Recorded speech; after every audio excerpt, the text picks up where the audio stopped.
Nabitawan ko ang pregnancy test sa sahig. Napaupo ako sa banyo. Umiiyak ng walang tunog. Isang beses lang. Isang beses lang nangyari ang lahat at ngayon, may bunga ito. Isang bunga na anak ng tatay ng boyfriend ko. Isang buhay na nagtatago sa aking sinapupunan na magiging dahilan ng pagkasira ng lahat. Paano ko ipapaliwanag kay Carlo? Hindi ko siya pwedeng saktan. Hindi ko pwedeng sabihin sa kanya na ang anak na ito, ang pinakahihintay naming una sa aming relasyon, ay sa kanyang ama. Ang isipin pa lang na malalaman niya ang katotohanan ay parang pinapatay na ako ng paunti-unti. Sa aking pagkabigla, napagpasyahan kong kailangan kong harapin si Mang Roger. Naglakas loob ako at pumunta sa probinsya nang walang paalam kay Carlo. Nadatnan ko si Mang Roger sa bukid.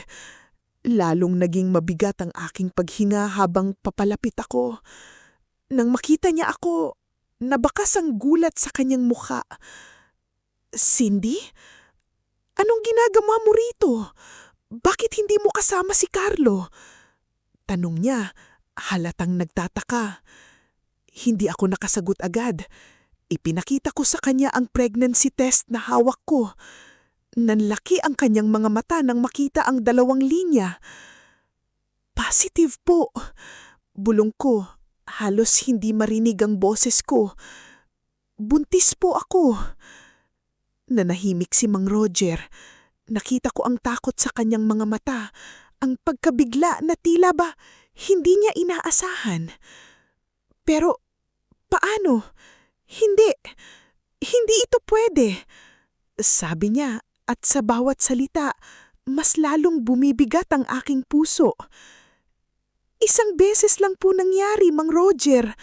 Pagtatanggol ko, kahit alam kong wala na akong magagawa.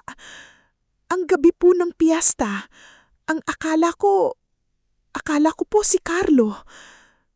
Umupo si Mang Roger sa isang bato, hawak ang kanyang ulo. Ako naman, nakatayo lang doon. Patuloy ang pag-iyak.